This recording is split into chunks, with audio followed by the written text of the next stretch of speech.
to have a restraining order on Umar Johnson. It's becoming unnerving for me. I don't like it. Suit up, buckle up, grip up. So here's what's being whispered across timelines right now. A filmmaker, shaken and fed up, has reportedly walked into a police station saying she wants a restraining order against Dr. Umar. Yes, that Dr. Umar, after what she describes as waves of pressure from his followers online. And let's be clear, this is commentary on claims, chatter, and clips that viewers say they've seen, not a courtroom verdict. Still, the atmosphere is charged. Fans are shocked. Emotions are running high. And this feels far bigger than just internet drama. Imagine scrolling late at night and stumbling onto a live where someone's name... I've sat by for 5 years, and I've let these people try to ruin my name. Shout out to the Goonie Goons who've been reaching out to me. Kansas City Goonie Goons is ready to do what they need to do. Hold on for right now. All right? Name is dropped, and the chat floods with pull up, find out, check their job. Now layer that with a filmmaker saying she felt cornered enough to file a police report, and suddenly the line between entertainment and intimidation blurs fast. Oh wait, inside her home, the tension was just as intense. Friends urged her to ignore it. Family begged her to step back. Critics called it a dangerous pattern. And in the middle sat the filmmaker, scribbling in her diary. I just want to do my work, but fear keeps stealing my sleep. Her brother finally told her, if your heart is pounding like this, write the report. You lose nothing by protecting yourself. And so she walked into the station, fluorescent lights buzzing above, handing her fear over in written words. The officer asked, was there a direct threat? She lowered her head and said, not direct, but the reactions of strangers have reached my doorstep. The clerk wrote, report logged, then added, a restraining order is a separate process. The judge will look at merit. That single word, merit, stung. Because harassment born from swarms of strangers doesn't always fit neatly into legal boxes. Pan-Africanism. Happy Thursday to everyone. I'm calling out to you because I need your help. I need your help. There are 4 individuals who need to be shut down. They have consistently tried to sabotage and destroy my work. These 4 individuals have taken it upon themselves to contact every single place that I speak. Later that night, she sat with her brother, sipping tea in silence. The TV muted, but news tickers racing across the screen. One headline caught her eye. Online conflict raises safety concerns. Creators urge calm. She exhaled slowly and whispered, maybe that line says it all. And for at least one evening, she decided that even with fear pressing close, the only choice was to keep moving carefully, guarding every word, reminding herself that reality is always larger than the screen. She woke up the next morning with that strange weight still pressing on her chest, the kind of pressure that comes not from one message or one live clip, but from the piling of it all, day after day until even silence feels loud. She scrolled through her notifications, every ping a reminder that people she'd never met had already formed opinions about her, already decided whether she was villain or victim. In one corner of the internet, supporters dismissed her as clout chasing, while in another, critics rallied behind her, calling her brave for stepping into a police station at all. The split was clear, and it made her wonder if she'd ever be seen for more than just a storyline in someone else's ongoing saga. Friends began calling to check in. Her childhood neighbor whispered on the line, don't go outside alone for a few days, just in case. Another, an old college friend, sent a text filled with emojis, half trying to lighten the mood, half betraying real concern. I just don't like how this feels, the message read. Like you've been pulled into something that doesn't care about people, only about views. Even her mother, who rarely touched the internet beyond checking recipes and family photos, asked her over tea, Beta, tum sure ho ki tum sahi kar rahi ho? Police tak jana choti baat nahi hai. The filmmaker held her mother's hand across the table, answering softly, मैं बस चुप नहीं रह सकती थी. दार को दरवाजे के बाहर खड़ा देखकर चुप रहना और भी मुश्किल है. Meanwhile, online speculation turned wild. People replayed old lives, pausing at moments where names were dropped, debating whether those words were playful banter or coded instructions. "Listen to the tone," one commentator argued in a reaction video.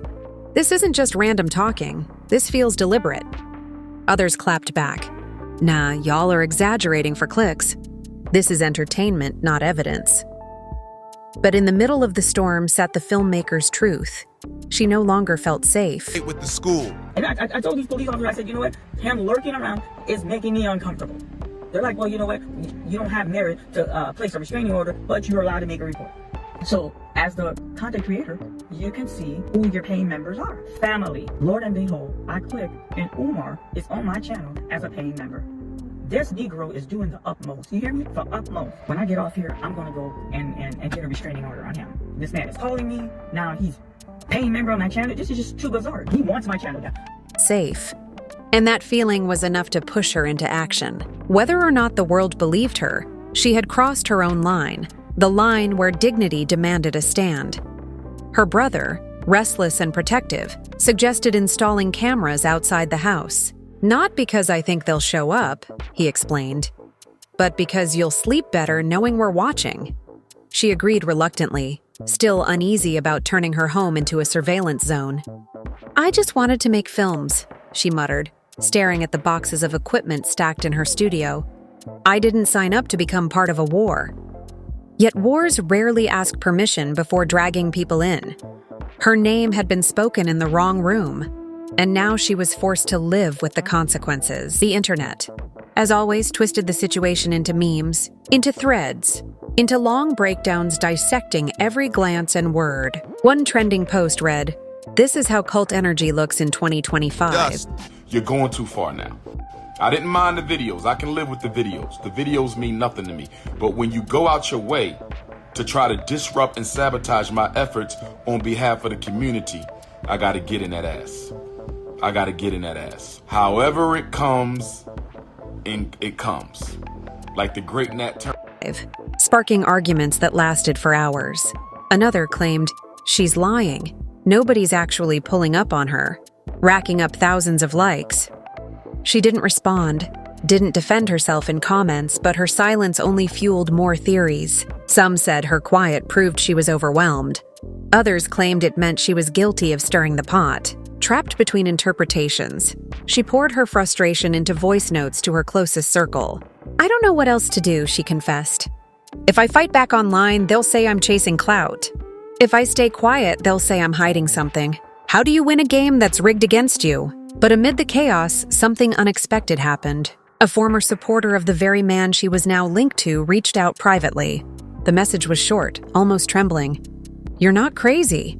This happened to me too."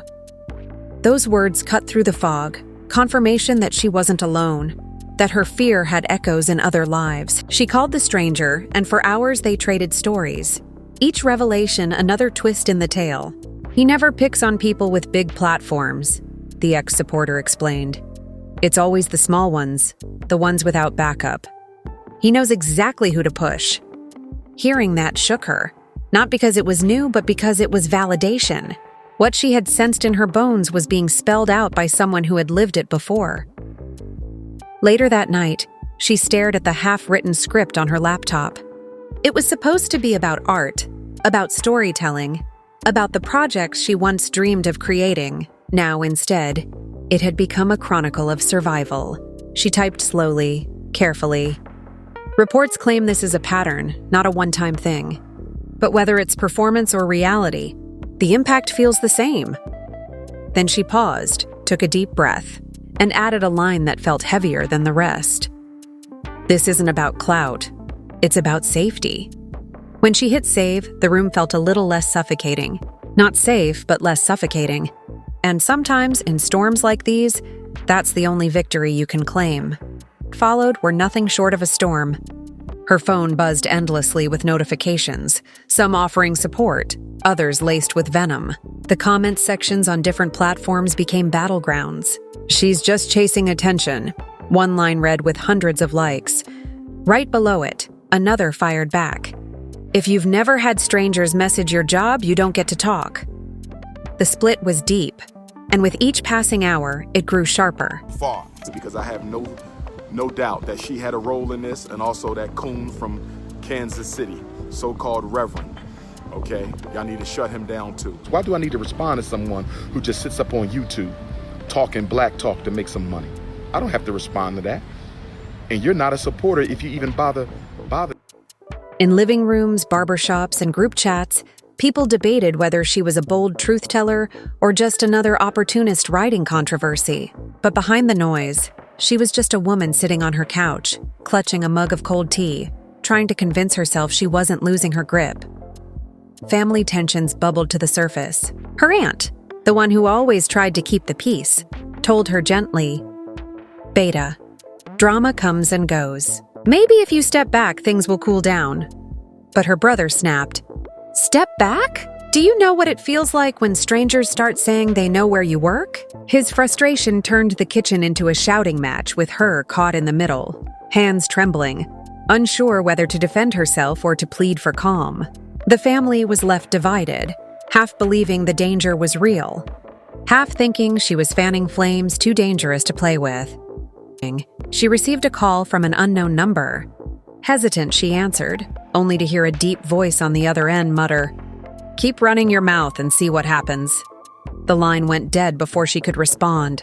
Her heart pounded so hard she thought the neighbors might hear it. Shaking, she replayed the sound in her head. Was it a prank? A random troll? Or something more? She sat in the dark for hours, phone clutched tight, staring at the faint glow of the streetlight through her curtains. When she finally told her brother, he nearly punched a hole in the wall. "We're getting more cameras. I don't care what you say." That night, the house felt less like a home and more like a fortress under siege. Meanwhile, the online drama spiraled further. Creators made reaction videos dissecting her police report, some sympathetic, others mocking. One viral clip showed a commentator sipping tea theatrically saying, "Everyone wants to be the victim of Dr. Drama." Fans laughed, shared, and turned her story into a meme. Yet another voice chimed in with tears in their eyes, claiming, "This is exactly what happened to me years ago, and nobody believed me then either." Each testimony layered the narrative with new twists, making it harder to separate fact from performance, reality from spectacle. She scrolled through it all in silence, her emotions swinging violently from anger to despair to numb exhaustion. Then came the biggest twist yet. A leaked recording surfaced online, grainy audio of a man's voice that sounded eerily familiar, telling listeners to find out where they work, shut them down. Within hours, hashtags exploded. "Is this proof?" asked one trending thread. Others dismissed it as doctored, a stunt to smear his name. But for her, hearing those words, whether authentic or not, was like confirmation of every fear she'd bottled up. She slammed her laptop shut, tears brimming, whispering, "See? This is why I went to the police. This is why I can't just ignore it." Friends rallied to her side, some offering couches to crash on, others pushing her to speak out even louder. "Don't let them silence you," her best friend insisted. "You've already made it this far. Finish it." But her mother, voice breaking, pleaded, "Please, Beta, just stop. Delete your page. Walk away before this eats you alive." Caught between voices pulling her in opposite directions, she felt trapped in a script she never agreed to star in. Her only clarity came in the late hours, when the world was quiet and she wrote in her journal, "They say I'm dramatic. They say I'm weak. But what if I'm just human, trying to protect myself in a world that doesn't care?" Outside, the city pulsed with its usual rhythm. But inside her walls, the suspense grew unbearable. Every knock at the door, every buzz of the phone felt like a cliffhanger waiting to drop into the next act of chaos. By the end of that week, the saga had ballooned into something even she couldn't wrap her head around. News-style blogs picked it up, podcasts debated it, and suddenly she wasn't just a filmmaker anymore. She was the woman at the center of the Dr. Umar restraining order drama.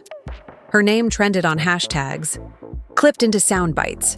Her voice trembling in an old interview replayed millions of times. The internet had turned her fear into fuel, and strangers she'd never met now fought wars in her name. Her cousin dropped by one evening, laptop in hand, pulling up threads. "Look at this," he said, scrolling fast. "People are saying you staged the whole thing for clout." But then right under that, someone posted screenshots of your old posts about harassment. It's like nobody can decide if you're the hero or the villain. She laughed bitterly. I didn't ask to be either. I just wanted to stop the noise. Her cousin leaned back, shaking his head. That's the thing. Once it starts, you can't stop it. It's like wildfire. The more you fight it, the higher the flames. Then came another twist. One of her old friends, someone she hadn't spoken to in years, went live, claiming to have inside info. I knew her back then, the friend declared. And let me tell you, she loves attention. Don't believe all this victim talk. The betrayal cut deep. She watched the clip in silence, her chest tightening. Even she turned on me?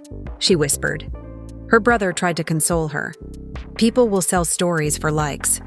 Don't take it personal. But how could she not? Every fresh betrayal felt like another brick pulled out from under her.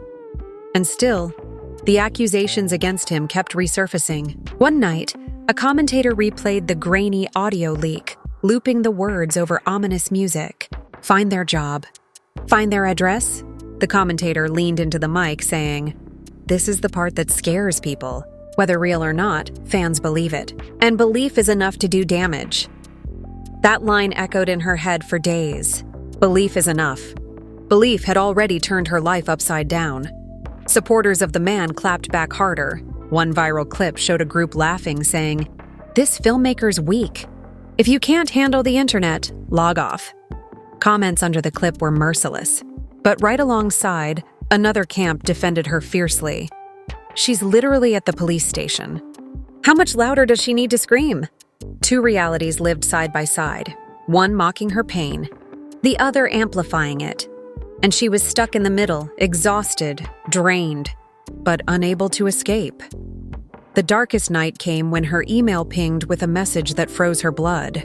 No sender name, just one chilling line. "We know where you sleep." Her hands trembled so hard she dropped the phone. Panic clawed at her chest as she dialed her brother, voice cracking. "I think it's happening. They know." He rushed over, furious, ready to call the police again. But when they showed the message, the officer sighed. "Anonymous emails aren't actionable," he explained. "Keep it documented, but unless there's a direct act, it's hard to pursue." The helplessness in that answer crushed her. She wanted protection, not paperwork. Her mother cried that night, clutching her daughter's hands, praying out loud. "Ya Allah, bas isko sukun de do. Bas ye tamasha khatam ho jaye." Her brother, eyes red with anger, promised, "They want you scared, but we're not going anywhere." Yet in the quiet of her room, she scribbled into her journal, "They've already won if I live every day waiting for the next threat." And still, the cameras rolled. Creators kept uploading, fans kept dissecting, and her face became a thumbnail plastered across feeds worldwide. She had become a symbol, not by choice but by circumstance. To some, she was proof of courage. To others, she was proof of manipulation. And to herself, she was just a woman staring at a door she wasn't sure she could ever open without fear again. The next chapter of her ordeal played out like a reality show nobody could switch off. A week after the chilling email, she was invited onto a live stream by another creator who promised to give her side of the story a fair platform. Hesitant but desperate to be heard in her own words, she agreed. As soon as she appeared on screen, thousands poured into the chat. Some cheered her courage, typing hearts and messages of support. Others bombarded her with insults, accusing her of lying, of fabricating threats, of trying to drag a respected name through the mud. Emotions ran high and the comment feed turned into a frenzy. "Why are you lying on a black man?" One user typed in all caps, while another shot back. "She's risking everything to speak up. Have some respect." She tried to keep her composure, speaking slowly into the camera. "I'm not here for clout. I'm not here for money. I'm here because I'm scared. Because people I don't know are coming into my space and I don't feel safe anymore." Her voice cracked, and the host leaned forward asking, "What do you want to happen now?" She answered firmly, "I just want peace. I want the harassment to stop. I want to live my life without looking over my shoulder." The clip of her trembling voice went viral overnight, clipped and shared across platforms. But the live stream also unleashed a new wave of backlash. Within hours, parody accounts popped up mocking her plea, splicing her words into memes, auto-tuning her voice into songs. Friends texted her in outrage. "They're making fun of you like it's a joke." But she was too numb to react. "Let them," she whispered, staring blankly at her ceiling. "Maybe if they laugh enough, they'll forget me." Still, the videos racked up millions of views, and her face became the centerpiece of a digital tug-of-war between sympathy and ridicule. As if that wasn't enough, another twist arrived: leaked screenshots allegedly showing conversations in which people close to him discussed handling critics. Nobody could verify their authenticity, but that didn't matter. The internet ran with it. Hashtags flared again, and podcasts dissected every line. "This is bigger than one woman," one podcaster argued. "This is a pattern." Another countered, "Screenshots can be faked. We can't just crucify someone over this." Meanwhile, she sat with her lawyer, who advised her to document everything. "The more evidence you gather, the stronger your case becomes," the lawyer said. "But remember, this road is long. And the backlash. It may get worse before it gets better."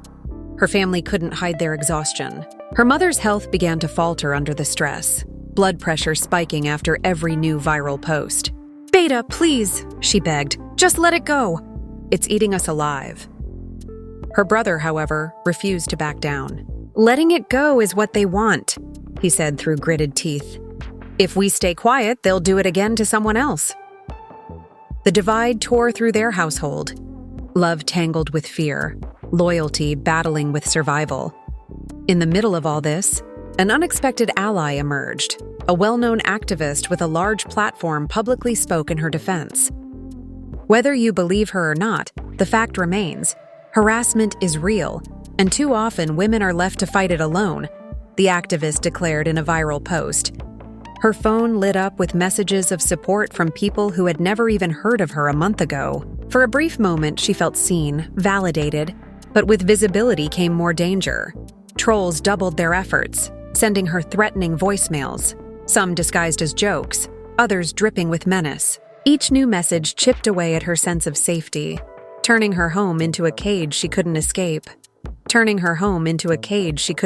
Late one night, unable to sleep, she wrote in her journal, "I used to believe stories were meant to inspire, to heal. Now I wonder if my story will ever do anything but burn." She closed the book, curled under her blanket, and listened to the city outside. Every car door slam sounding like a warning, every dog bark like an alarm. She didn't know how much longer she could live like this, but she knew the story was far from over. As the days bled into weeks, the drama only thickened. What had started as whispers on small channels now sprawled across bigger media spaces. One morning, she woke up to her face on a podcast thumbnail with the title, "Is she brave, or is this a setup?" Her stomach churned as she clicked play. The hosts laughed and speculated, one saying, "Everybody wants their 15 minutes," while another countered, "Nah, man." Her voice was shaking. "That sounded real to me." Millions watched, thousands commented, and the divide only widened. She wasn't just caught in controversy, she was the controversy. Family dinners turned tense. Her uncle bluntly asked, "Why don't you just stop uploading? Walk away." Her brother slammed his fork down, furious. Why should she stop? She hasn't done anything wrong. Voices clashed, chairs scraped, and the once cozy kitchen echoed like a courtroom. The filmmaker sat silently, tears slipping down her cheeks, realizing that the fight wasn't just online anymore. It had seeped into her bloodline, splitting loyalties where love used to be simple. Then, another curveball hit. A former insider from his camp suddenly broke silence in a shaky, self-recorded video. "Listen," the insider said, eyes darting nervously. "People don't understand what it's like behind the scenes. There's pressure. Real pressure. You're either all in, or you're out. And when you're out, they come for you." The internet erupted. Was this proof? Was it performance? Within hours, the clip made headlines in digital tabloids, sparking fierce debates. To the filmmaker, though, it felt like vindication. Finally, someone else speaking the words she'd been screaming into the void. Still, relief was fleeting. The very next day, a slickly edited response video from his supporters went viral. dismissing the insider as bitter and paid off by haters. Memes flooded in again, mocking her as Miss Restraining Order 2025, turning her pain into punchlines. Scrolling through the chaos, she muttered bitterly to her friend, "They don't want the truth. They just want entertainment." Her friend reached across the table, squeezing her hand. "Then give them something they can't twist. Stay calm, stay human. Let your fears show. People will feel that more than any slogan." But calm wasn't easy. One late evening, as she walked home with groceries, a car slowed beside her. The window rolled down and someone shouted, "You think the police can save you?" before speeding off. Her bag slipped from her hands, apples scattering across the pavement as her heart thudded like a drum. She ran the rest of the way, slamming her door shut, gasping for air. "This is it," she sobbed to her brother when he rushed over. "This isn't just online anymore." He hugged her tight, swearing through clenched teeth, "I'll never let them touch you." The community was split straight down the middle. Church leaders whispered prayers for her safety. Barbershops argued over whether she was courageous or calculated. On college campuses, students debated whether this case proved the dangers of parasocial loyalty. The narrative had spun beyond her control, morphing into a cultural flashpoint bigger than her own story. She wasn't just fighting for peace anymore. She was trapped in a theater where everyone else wrote the script. And yet, in her quietest moments, she still clung to hope. Hope that someone out there, scrolling late at night, would see past the noise and simply understand. She wasn't chasing fame. She wasn't staging drama. She was just a woman who wanted to feel safe again. The breaking point came when a clip of her breaking down outside the courthouse leaked. Someone had filmed her walking out of the building, papers clutched in her trembling hands, whispering to her lawyer, "I can't take this anymore." The clip spread like wildfire, set to dramatic music on one side of the internet and mocking remixes on the other. Fans were shocked, emotions ran high, and the family was left divided all over again. Her mother wept at seeing her daughter's pain go viral, while her brother raged at the thought that even her lowest moment had become content for strangers to feast on. Inside the courthouse, the atmosphere had been tense. She had tried to explain her fear, her sleepless nights, the messages that haunted her. The judge listened patiently, but reminded her that restraining orders required specific evidence. "You have fear," the judge said carefully, "but fear alone is not enough." The words cut deeper than she expected. Walking out, she muttered, "So they'll wait until something happens? Until it's too late?" Her lawyer sighed, replying, "The law moves slower than the internet, but this paper trail matters. It's the first step." Outside, supporters gathered in small clusters, some cheering for her bravery, others heckling, accusing her of trying to ruin a man's career. One woman yelled, "You're lying for clout!" while another shouted back, "Let her breathe! She deserves protection." Police eventually stepped in to keep the peace. It felt like a scene ripped straight out of reality TV. Chaos, shouting, and cameras flashing, while the person at the center of it all simply wanted silence. That night, she sat with her closest friend, replaying the events over and over. "They don't see me as a person anymore," she whispered. "I'm just a character in their show." Her friend held her hand, tears in their eyes. "You're more than this. You're strong, even if you don't feel like it." But strength felt like a costume she could no longer wear. She opened her journal and scrawled, "I never wanted to be a headline. I wanted to make art. Now I'm the art and it's tearing me apart." And still, the story wouldn't die down. Bigger outlets began circling, hinting at documentaries, exposés, and long-form think pieces about the restraining order case. Experts on TV panels debated whether parasocial loyalty was breeding cult-like behavior online. One anchor said, "This isn't just drama. This is a sign of where influencer culture has gone." Another scoffed, "Or it's just another internet stunt." Meanwhile, she sat quietly in her apartment, curtains drawn, watching strangers debate her life as though it were a scripted series. The twist came when a former fan of his released receipts, screenshots, of group chats where people egged each other on to go after the haters. Unverified, yes, but powerful enough to light up timelines with outrage. "See, she was right all along," commenters exclaimed. But just as quickly, defenders dismissed it as fake. The battle of narratives raged on, leaving her trapped in the middle, her truth drowned in a sea of speculation. And in the dead of night, as sirens wailed faintly in the distance, she whispered into her phone's recorder, a habit she'd picked up to calm her nerves. "If something happens to me, let it be known." I tried to stop it.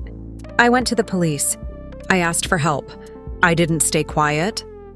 Her voice shook, but there was steel underneath it, because even though the world treated her like entertainment, she knew her fear was real, and somewhere deep inside, she hoped that her words would outlive the noise, that one day, people would remember the human being buried under the headlines. The escalation hit its peak when a surprise twist dropped from the very place nobody expected: his own live stream. Late at night, while thousands tuned in, he sipped his tea and smirked at the camera. "They trying to get restraining orders on me now?" He chuckled. "Family, y'all know what this is. They scared of the truth. They scared of my mission." The chat exploded with laughing emojis, fire icons, and chants of support. But sprinkled between the loyalty were messages of concern. "Doc? This looking bad. Leave her alone. Don't play with the police." It was the first crack, a moment where even some of his ride-or-die supporters shifted uneasily in their seats. The filmmaker watched the clip from her couch, jaw tight, tears threatening. "He thinks this is funny," she whispered. Her brother punched the armrest. "He's turning your fear into a punchline. They don't see the danger. They just see a show." He grabbed his phone, pacing the room. "This ends now. We're going back to the station tomorrow." But she shook her head, exhaustion written all over her face. And then what? Another report? Another laugh? They don't care about papers. They care about drama. But the next day brought an unexpected ally. A prominent journalist tweeted, "Whether you like her or not, threats and harassment aren't entertainment. They're real consequences. Time to draw a line." The post went viral, shifting the conversation in her favor for the first time. Fans were shocked, emotions ran high, and suddenly the filmmaker wasn't just fighting for herself. She had become a symbol of a bigger issue. Panels on streaming shows started asking, "Are influencers responsible for their fans' actions?" One host leaned in, declaring, "This isn't Pan-Africanism, this is parasocial warfare." Still, backlash followed close behind. Another camp called her a plant, a pawn, someone sent to destroy a black leader. Hashtags like a protectomer clashed with Stand with Marianne. The digital streets turned into a battlefield. She opened her DMs one morning to find equal parts prayers and curses. "Stay strong, Queen," one read. "Watch your back, Snake," said another. She tossed her phone aside, whispering, "I'm not a queen. I'm not a snake. I'm just tired. I'm not a queen. I'm not a snake. I'm just tired." In her diary, she wrote, "When I close my eyes, I see timelines scrolling. When I try to sleep, I hear notifications buzzing. I'm haunted not by one man, but by thousands of strangers who think my life is theirs to play with."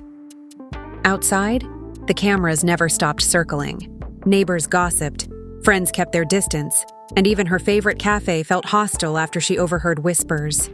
That's her, the restraining order girl. Then came the cruelest twist yet. Her ex-friend who had once betrayed her doubled down, releasing an edited montage of her breakdowns spliced with mocking captions. The video blew up, turning her pain into comedy. Her brother stormed into her room, shoving the phone in her hands. "Look at this. They're clowning you like you're a meme." She stared blankly, too drained to cry, too numb to scream. "Maybe that's all I am now," she muttered. A meme. But deep inside, fire still flickered. She knew she couldn't let the story end with mockery. She began drafting her own documentary-style video, piecing together her side, her receipts, her truth. "If they want a show," she whispered to herself, "then let me tell it my way." Because after weeks of chaos, betrayals, and fear, one thing had become clear. She may not have chosen this war, but if she stayed silent any longer, the noise would swallow her whole.